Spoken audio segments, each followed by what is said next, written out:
尽断亲。后援会有什么条件？有谋略，更有心性。老臣输得心服口。星儿这孩子象征着会武。 Halo semuanya, bagaimana nih kabar kalian?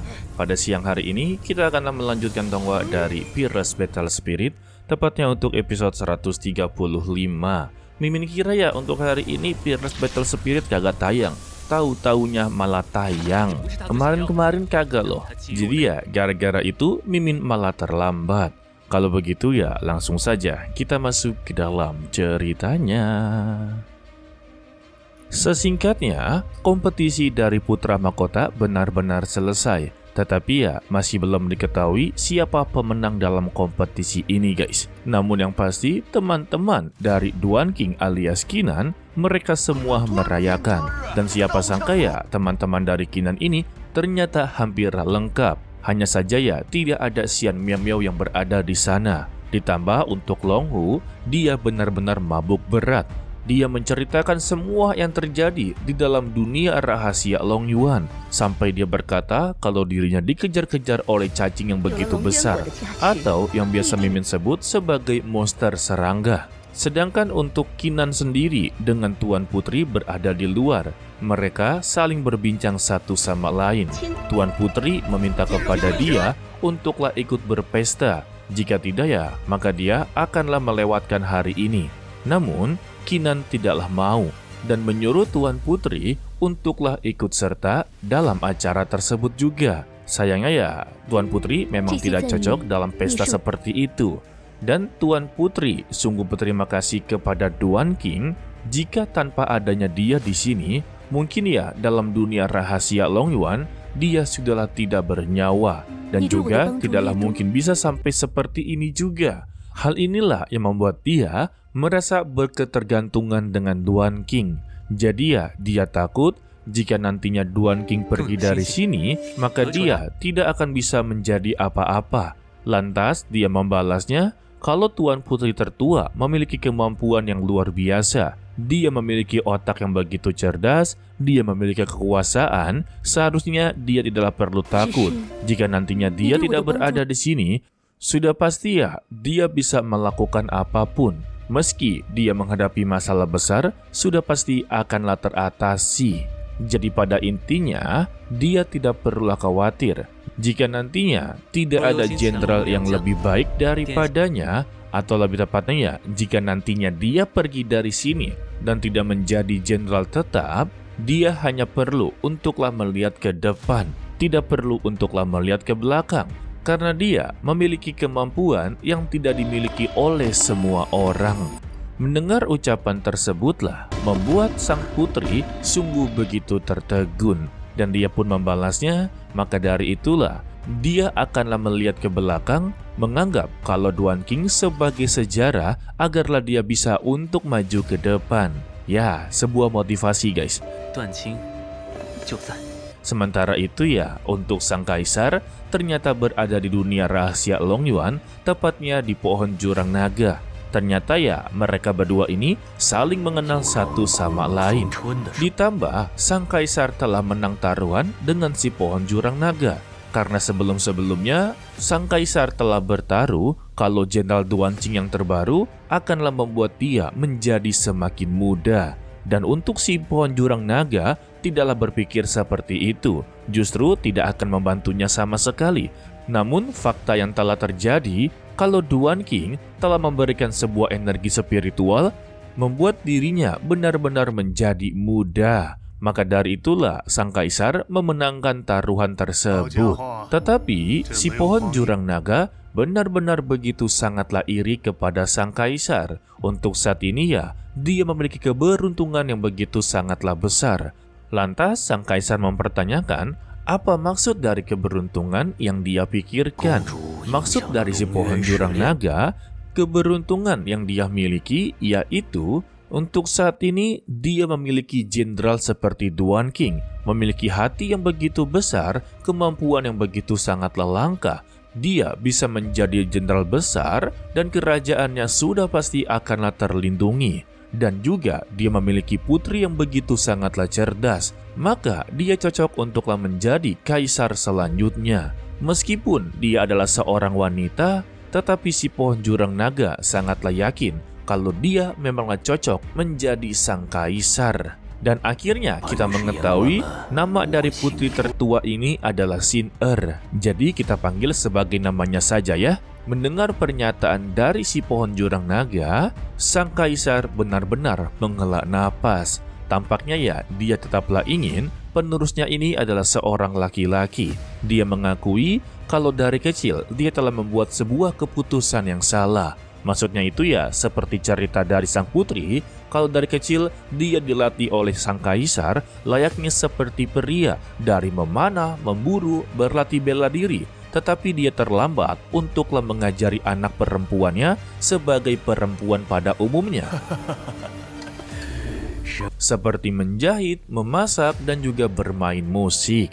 Tetapi ya, untuk sang pohon jurang naga meminta kepada dia untuk pertimbangkan kembali. Meskipun dia adalah wanita, tetapi dia memiliki kemampuan yang berbeda daripada putra-putranya.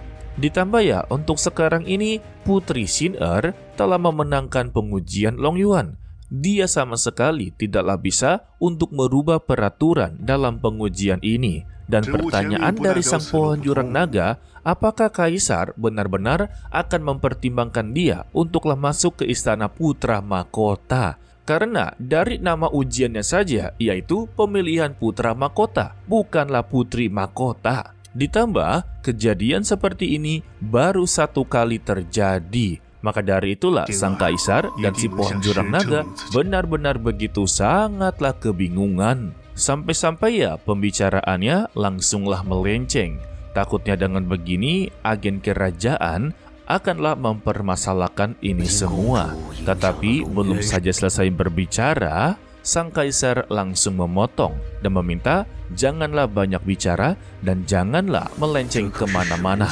Dan akhirnya sang kaisar memutuskan, meskipun kejadian ini belum pernah terjadi, bukan berarti jalan ini tidaklah berhasil. Yang tandanya sang kaisar telah memutuskan untuk menjadikan Putri Xin-Er sebagai pewaris selanjutnya guys. Dan dia juga yakin kalau putrinya bisa membuktikan dirinya kepada dunia.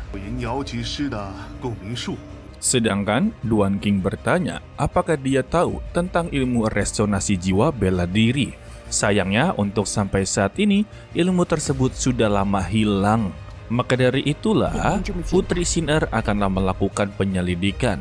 Sebab Kem Harimau Putih atau Baihu sudah pasti ada konspirasi besar di balik semua ini.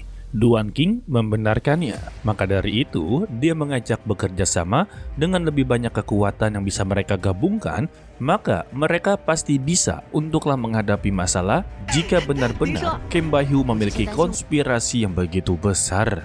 Sedangkan untuk pangeran ke-7, sungguh berterima kasih kepada salah satu pria yang dipanggil sebagai Paman Lin. Ternyata dia adalah penyelamat dari kakak kelima. Namun, Paman Lin mengaku semua ini berkat dari strategi milik dari sang putri Xin-Er. Jika tidak, mungkin saja untuk pangeran kelima akanlah benar-benar meninggal dunia. Lalu, Tuan Putri Xin-Er memberitahu kepada Paman Lin kalau ada seseorang yang telah berhasil untuklah membangkitkan Phoenix sayap darah, yang tak lain adalah Duan King. Mendengar itu ya, Paman Lin langsunglah mendekati Duan King dan mempertanyakan hal tersebut. Duan King membenarkannya. Lantas ya, Paman Lin langsung meminta kepadanya untuk membantu dia mendapati kehidupannya kembali. Dia rela untuk melakukan apapun asalkan Phoenix sayap darahnya juga berhasil untuklah dibangkitkan. Bahkan dia pun sampailah bersujud kepada Kinan. Hal ini membuat dia meminta untuklah jangan bersujud. Dia juga akanlah membantunya. Namun tetap saja Kinan mencoba untuklah merampoknya.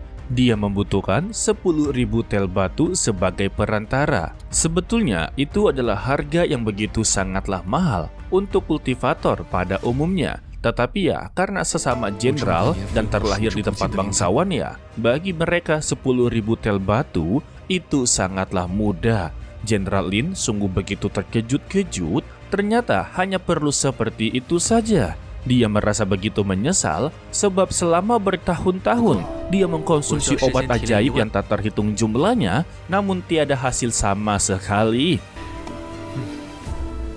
Sementara itu, untuk Yaoji, dia memohon balas ampun kepada Jenderal Di kalau dia inginlah tetap berada di kamp Harimau Putih. Tetapi sayangnya, kesempatan terakhir yang diberikan oleh Jenderal Di benar-benar disia-siakan. Jadi dia meminta untuklah pergi dari sini. Keputusannya tidak akanlah berubah. Tidak lama dari itu, dia mendapati informasi terbaru dalam pavilion Xingchen sudah ada seseorang yang sedanglah dia cari selama ini. Mendengar kabar tersebut, Jenderal Di langsunglah buru-buru untuklah menemuinya dan meminta kepada seluruh jenderal yang berada di ruangan untuklah mengusir sosok dari Yaoji sebab dia sungguhlah tidak begitu berguna. Dan kita bersambung untuk dilanjutkan part berikutnya. Mungkin ya di akhir-akhir ini Yaoji akan menjadi musuh terbesar bagi Qinan guys. Dikarenakan dia memiliki ilmu resonasi perubahan jiwa bela diri. Yang dimana ini adalah ilmu yang begitu sangatlah langka. Buktinya saja ya untuk sang putri tertua atau Xin Er sama sekali tidaklah mengetahuinya dan menjawab kalau itu adalah ilmu yang sudah lama menghilang. Atau ada kemungkinan lainnya, Yaoji yang telah diusir dari Camp Baihu akanlah menjadi bagian dari Qinan dan meminta maaf atas kejadian sebelum-sebelumnya. Ya, semoga aja seperti itu ya, agarlah menambah personil dalam pasukan dia nanti. Oke lah, sepertinya cukup sampai di sini saja dulu untuklah video kali ini. Mimin ucapkan terima kasih kepada kalian yang telah menonton sampai akhir. Pesan dari Mimin, tetaplah menjadi orang yang baik walaupun itu sangatlah sulit. To be continue, sampai jumpa di video berikutnya. Bye 更有 bye. 星星。小臣输得心服口星儿这孩子，象征着会有。